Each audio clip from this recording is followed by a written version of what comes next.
बिस्मिल्लाहिर्रहमानिर्रहीम। अस्सलाम वालेकुम व्यूअर्स, आप देख रहे हैं डाइनिंग और आज मैं आपसे बटर स्कॉच सॉस की रेसिपी शेयर कर रही हूँ। अगर आप मेरे चैनल पे नए हैं तो चैनल को सब्सक्राइब कर दें और बेल आइकन प्रेस कर दीजिएगा ताकि मेरी हर नई आने वाली वीडियो का नोटिफिकेशन सबसे पहले आपको मिल सके। चले मैं आपसे शेयर करती हूँ रेसिपी मैंने किस तरह से बनाई है। इस रेसिपी को बनाने के लिए ब्राउन शुगर 8 खाने वाले चम्मच ली है और ये इस तरह से भर के ली है। और अगर ग्राम्स में देखा जाए तो 170 ग्राम्स ये बनती है। एक पैन में मक्खन 50 ग्राम ये शामिल कर देंगे और जैसे ये हाफ मेल्ट हो जाएगा इसमें ब्राउन शुगर को शामिल कर देंगे। हीट को मीडियम लो रखा हुआ है।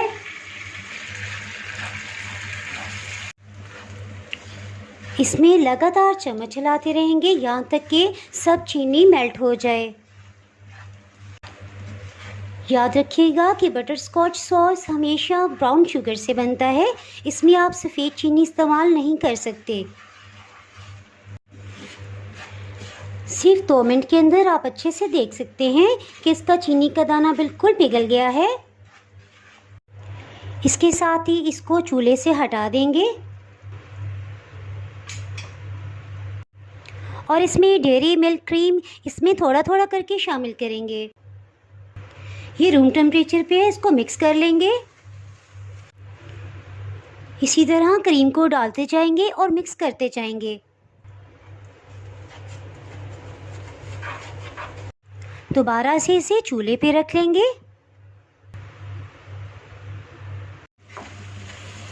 इसको एक दफ़ा अच्छे से मिक्स कर लेंगे और फिर बकाया क्रीम इसमें शामिल करेंगे। थोड़ा थोड़ा करके क्रीम डालते हुए तकरीबन 200 ml इसमें क्रीम मैंने शामिल कर दी है। अच्छे से मिक्स कर लेंगे। डेयरी मिल्क क्रीम का 200 ml पूरा पैक मैंने इसमें डाल दिया है। हीट मीडियम लो ही रखी हुई है।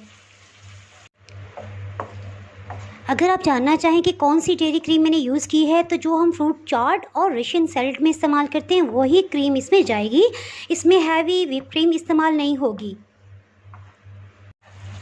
इसके तैयार होने की ये निशानी है कि जब चम्मच में आप इस तरह से लेंगे और इसमें से सॉस को नीचे गिराएंगे तो इसकी कोटिंग सी हो जाएगी और ये देखिए लास्ट ड्रॉप बहुत आहिस्ता से गिर रहा है। इट मीन्स कि ये तैयार हो गया है। इसके साथ ही चूल्हा ऑफ कर देते हैं। तकरीबन इसमें 4 से 5 मिनट का टाइम लगा है। इसके तैयार होने की एक निशानी ये भी है कि आप देख सकते हैं इसके ऊपर की पूरी सतह पे बबल्स बन गए हैं और ये सिर्फ किनारों पे नहीं है बल्कि हर तरफ फैले हुए हैं। इसको चूल्हे से हटा लेंगे और सबसे आखिर में 1 चाय की चम्मच वनीला एसेंस ये शामिल कर देंगे और मिक्स कर लेंगे। बटर स्कॉच सॉस तैयार है। याद रखिए कि कैरमल सॉस और बटर स्कॉच में फ़र्क ये है कि कैरमल सॉस में सबसे पहले चीनी को मेल्ट किया जाता है और उसमें अमूमन सफ़ेद ही चीनी का इस्तेमाल किया जाता है, जबकि बटर स्कॉच में पहले मक्खन को पिघलाया जाता है उसके बाद ब्राउन शुगर को शामिल किया जाता है। 2 से 3 मिनट तक इसको ठंडा होने देंगे और फिर किसी भी कंटेनर में आप इसे सेव कर सकते हैं।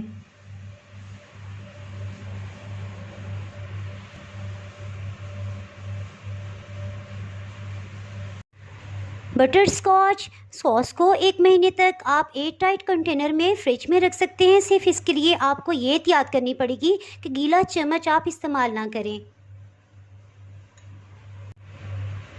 जबकि कैरेमल सॉस को सिर्फ आप 2 हफ्ते तक ही फ्रिज में रख सकते हैं। बटर स्कॉच को मैंने पेस्ट्रीज़ पे यूज़ करना था, सो मैंने इसको फ्रिज से निकाला और थोड़ा देर माइक्रोवेव कर लिया और जैसे ही मेल्ट हुआ तो इसे पाइपिंग बैग में भर लिया। इसको अपनी मर्ज़ी का जो भी आप चाहें डिज़ाइन इस पे बना सकते हैं।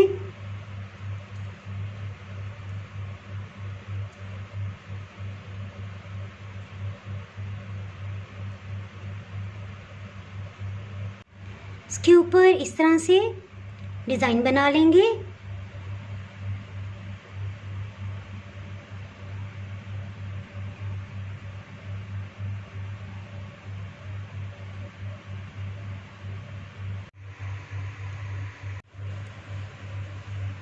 अगर आपने मेरा चैनल अभी तक सब्सक्राइब नहीं किया तो अभी सब्सक्राइब करें और बेल आइकन दबाना ना भूलें, ताकि आपको मेरी हर नई आने वाली वीडियो का नोटिफिकेशन सबसे पहले मिले।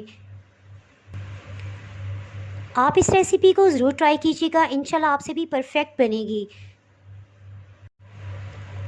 अगर इस रेसिपी को बनाते हुए किसी किस्म का आपको कोई भी प्रॉब्लम पेश आता है तो आप कमेंट सेक्शन में मुझसे पूछ सकते हैं। दुआओं में याद रखिएगा। इसके साथ ही मैं इजाज़त चाहती हूँ। अल्लाह हाफिज़।